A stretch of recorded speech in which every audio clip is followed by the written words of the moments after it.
Zoko tsy azoko io fa namaly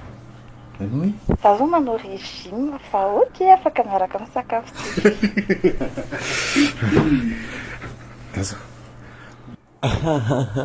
ndriko aky manao zay mahalatraka ana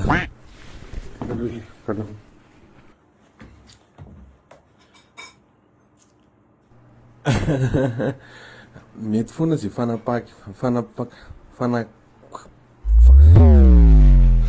mangina ala alo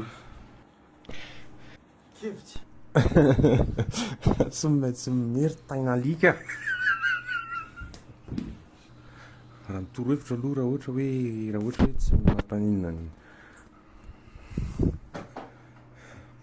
tete anaovako aza raha sahirana be lahy oui